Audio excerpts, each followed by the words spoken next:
Is this thing on?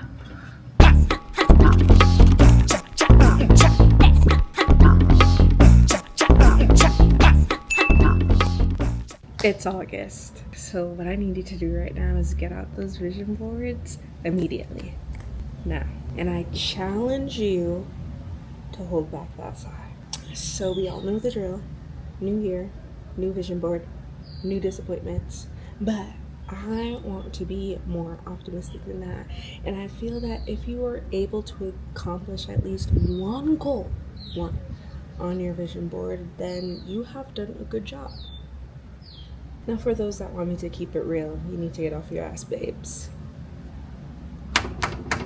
Hola. Because there's no good reason why you have made 5 vision boards in 5 years and you've completed half a goal each year, if that.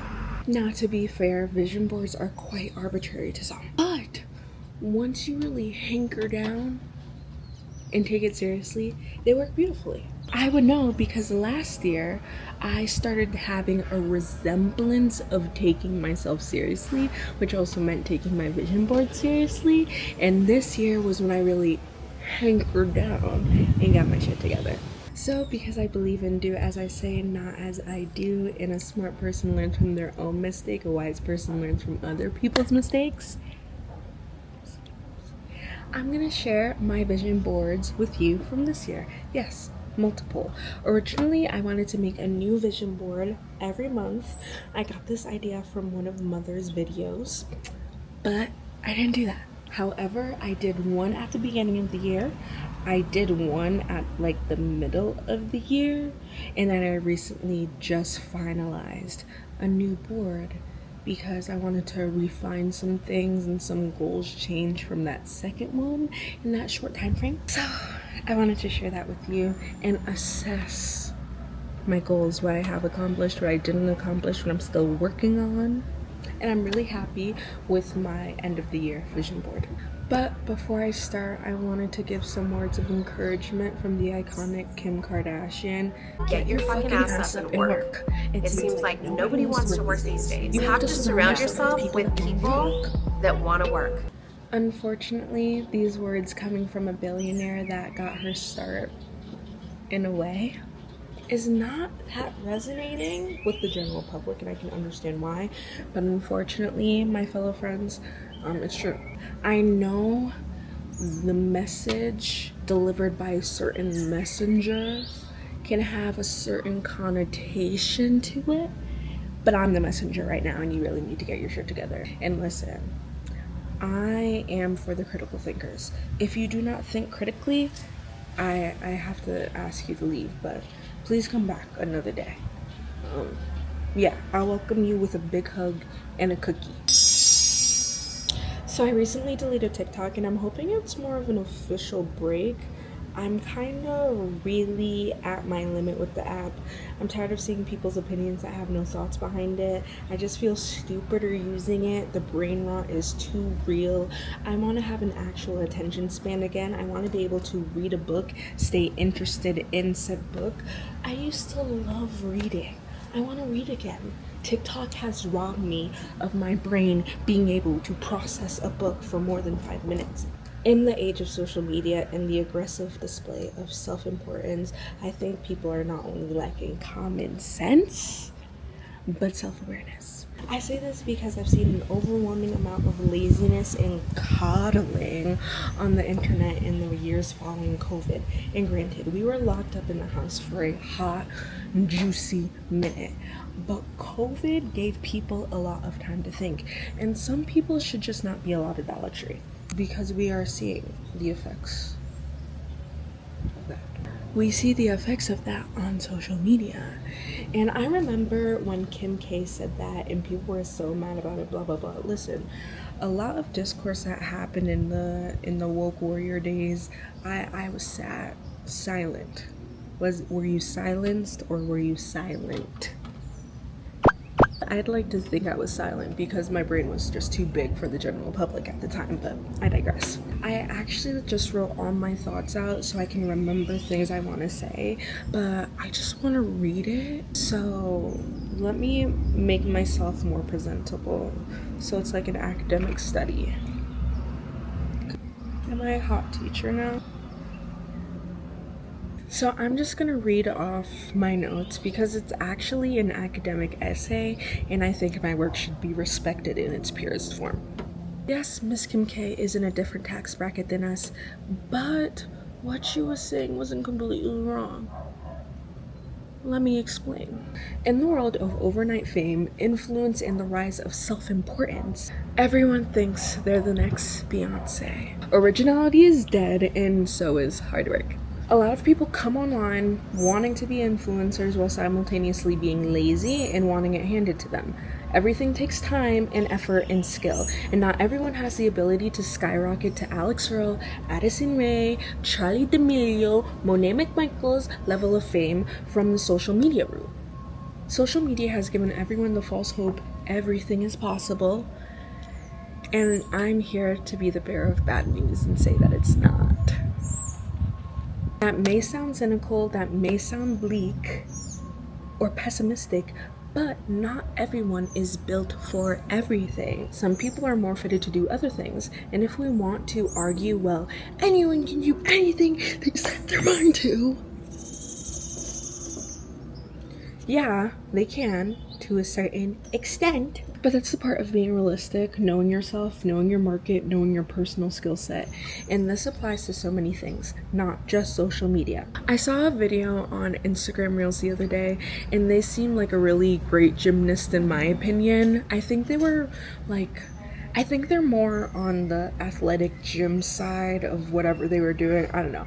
But they started out as a gymnast. She was basically saying how she'll never make it to the Olympics because she can't do certain move, and then she showed this move. One of the first comments was that, well, if you set your mind to it, you can do it. For one, I think that comes from people that would not be able to do a certain thing themselves. A lot of people that aren't in the actual skill like to think that said skill is easy. Something can look very simple and doable to the person that can't even do it in the first place. But basically a bunch of gymnasts were saying, no, like, unless you're a gymnast, you know, things are hard. Like, certain things take a certain amount of skill set. And a lot of people do not understand.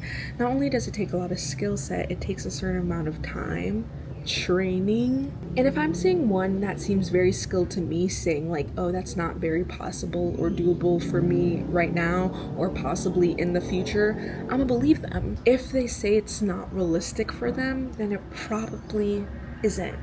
Dearest, my love. Is there a bug?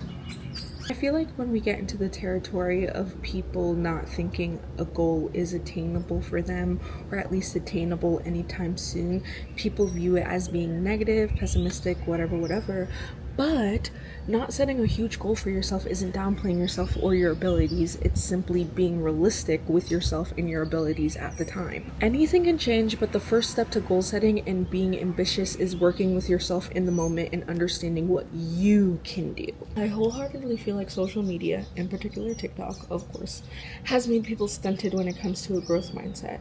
Going for something you truly want isn't that easy, and it also isn't that simple. For me, I want to increase my flexibility and be a dancer, but I need to go to classes every day. I need to go to the gym 4 to 5 times a week. I need to get my stretches in multiple times a day and multiple times a week. You want to lose weight, and losing weight means sometimes you have to put the fork down, and some people want to lose more weight than others, and that involves saying no sometimes, skipping out on certain things, and just simply giving yourself another option. Working hard does not mean making yourself miserable, but it also doesn't mean coddling yourself and taking the easy way out and taking shortcuts, because you're not going to get where you want to be if you take shortcuts. It's not bad to work hard for what you want, and it's not bad to have a grind set either. And sometimes you have to skip things, and skipping things isn't hindering your life. There's a balance, and sometimes it's going to look more like 90-10 rather than 50-50. most times actually, when you're actually trying to accomplish something to better yourself. Because realistically, you just have to say no sometimes. You have to skip things sometimes. It doesn't mean you have to be miserable once again. But what are you accomplishing if you cannot say no to yourself? Because listen, if you want to keep babying yourself and coddling yourself and being your yes man, do what you want. Enjoy your 20s, whatever people want to say. Enjoy your youth, enjoy your life. But years down the line, when you're in a situation that could have been preventable in your early 20s, in your early 30s, when you had the time to do it, you don't want to look at yourself years down the line and wonder why you just didn't focus. Or do you? It's getting a little hot, guys. Working hard for your dream life is important. Sticking to your goals is important. Not following the crowd is important. Balance is important. Black and white thinking is not exclusively reserved for people with BPD or bipolar. Shocker. Many people have that type of thinking. A lot of people view things either or. There's no gray area with a lot of people. And you can see that with goal setting. People seem to think that when you're trying to set a goal and be disciplined and consistent, that if you're not one way, you're wrong.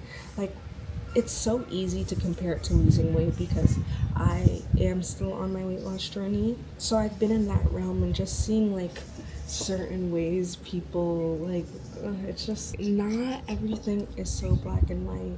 And honestly, sometimes you have to focus on more areas than other. Like I said, not everything's going to be 50-50. Sometimes it's going to be 60-40, 80-20, 90-10, and sometimes you just have to go all in. It is what it is. At the end of the day, only you know what's best for you. Only you know what works for you. Only you know what you need to do to get your shit together.